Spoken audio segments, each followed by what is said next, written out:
My name is Matt, I'm 35, and I'm going blind. So reach for the stars, 'cause we're aiming high.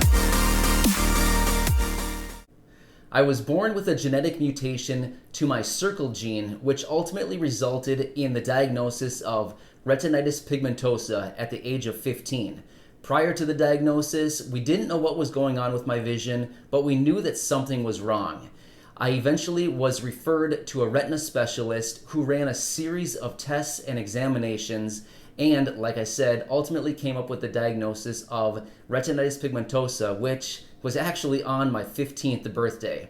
As my parents and I sat in the doctor's office as he went over all of the results from the tests and examinations that he ran that day, he said, "I'm diagnosing Matt with retinitis pigmentosa," and he went on to explain that ultimately, at some point in my life, it would likely be that I would go blind. And at the age of 15, sitting there with my parents, this was very shocking to us because we did not see this coming to any extent. And my initial reaction and feeling was very scared. Even though at the time my vision was still pretty good, I could still see pretty well. It was very scary to think that possibly in the future at some point that I would no longer have vision.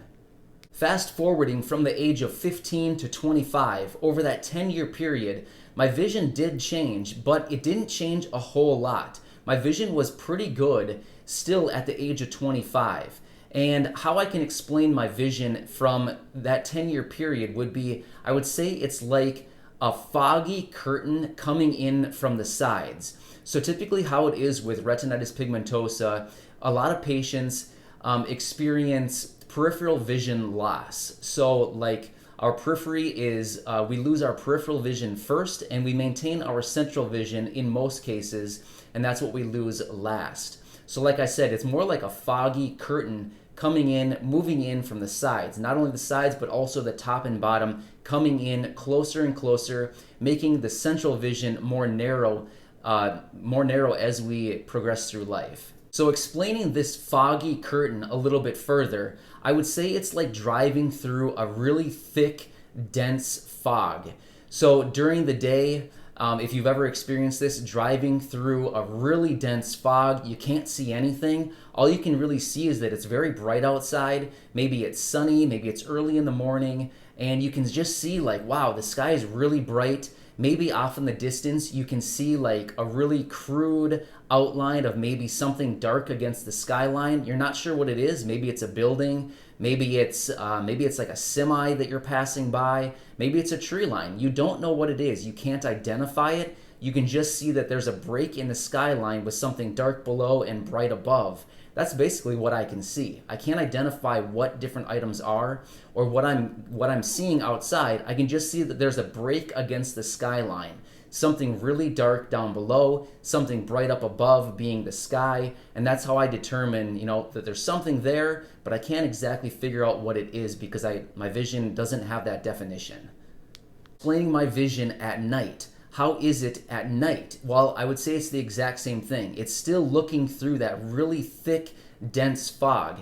The only difference is everything is blacked out, but yet I can still see through the fog. I can see some really vague, really dim lights. So I can actually see lights in the dark, but that's it. Again, there's no definition to everything. Everything's blacked out, but through the fog, I can see kind of like a glowing light off in the distance. Or I can see a glowing light, and that's just what it is for me in the dark.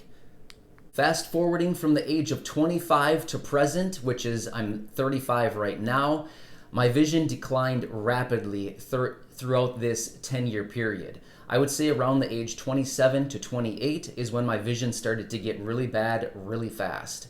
And I would say over the last roughly 7 or 8 years about, my vision has gone from being independent, where I could do a lot of things with the exception of driving and playing sports and just, having some limitations, to the point now where I have very limited definition in my vision. I can see basically, like I was just explaining, looking through a very dense, thick fog. That's about it.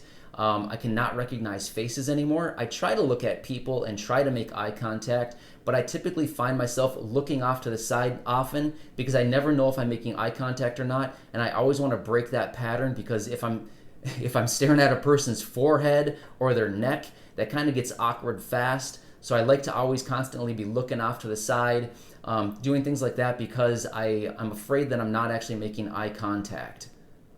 Losing my vision has been a really scary process. When I was diagnosed at the age of 15, even though the retina specialist, the professional, was telling me it would be likely that I would lose my vision fully someday, I didn't believe it. Even when I was in my 20s, my early, mid-20s, I could still see pretty well, and I thought, it's not going to happen to me. I'm fine. I can see just fine.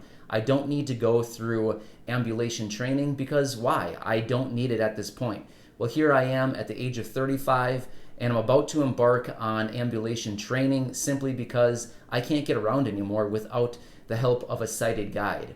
So it has been an incredibly scary process to actually be in denial when I was earlier in my life, when I was younger, to fast forwarding now and being at the point where, well, it actually happened to me. I didn't think it would, but it happened. And I'm at the point now where it's scary to go through the process of actually losing one of the senses that we rely on the most in our life to interpret our surroundings and just, I mean, let's be honest, sight is an incredibly important sense that we have. But don't get me wrong, as blind and visually impaired people, we can still do just about anything, just like everybody else who is sighted. We just need to learn the tactics and the techniques to maneuver and do what it is that other people do. We just need to go through that training.